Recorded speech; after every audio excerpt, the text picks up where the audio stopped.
I mean, our first career was making a YouTube channel about lacrosse. It's called Lacrosse Network. And I actually like largely. It's not that niche. I mean, it's a little niche. I mean, it's niche for like, you know, the idea was to make a TV channel about the sport, and essentially that played out across the internet.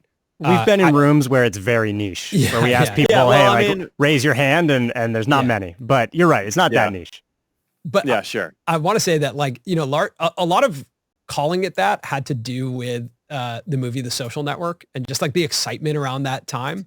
And I'm bringing that up because, correct me if I'm wrong, but you are wearing a shirt right now that Jesse Eisenberg wears in the movie when Eduardo comes to the house in Palo Alto. Is that right? Yeah, no, that's true. I know that movie. Saw this online at an auction. He's like, you have to get this. So I was like, all right, yeah, sure, let's get it. Wait, so that's the exact shirt?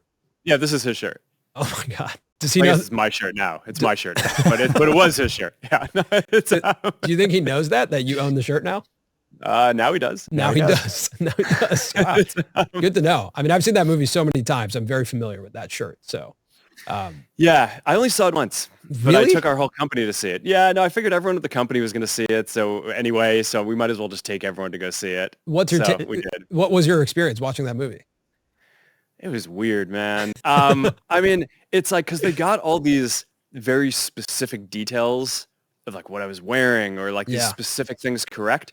But then like the whole narrative arc around my motivations and all this stuff were like completely wrong. It's like the whole arc is like, I'm like somehow motivated by trying to find a girlfriend. It's like, I was dating Priscilla before I started Facebook. And then like you have this whole stuff about, I don't know, it's an unfortunate part of the internet, how people kind of like make up a lot of the founding mythology to what they want. And it is true that I made a bunch of other websites and stuff when I was at Harvard, but people cast it as if like Face Mash, that prank thing that I made, was like the precursor to Facebook. I guess maybe because they have face in the name both or something. But I mean, I made a lot of stuff when I was at Harvard. Face Mash was like, it was a prank that I made, right? It was completely separate from Facebook. So, but yet, you know, to this day, 21 years later, I think largely because of the movie, people are like, oh, yeah, you started this as a service to rate the attractiveness of people. It's like, no, I was just a kid. I was like doing a random different thing. It's like Facebook is a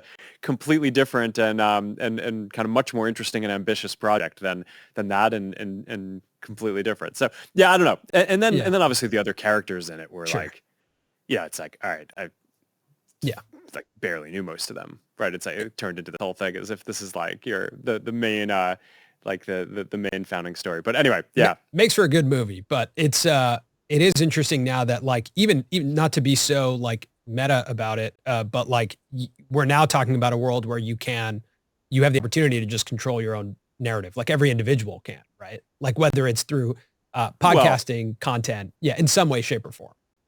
Well, you have the ability to express your narrative. Sure. I think I mean a lot of other people also try to kind of define your narrative for you too. So in some cases, I think people increasingly have an imperative to try to define their own narrative, or else others will sometimes and often nefariously define it for you.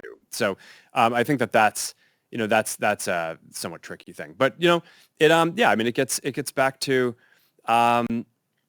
we try to allow people to express themselves in an authentic way, and I think like over time, typically I think people have a pretty good ear for kind of understanding what is authentic and what is what's real.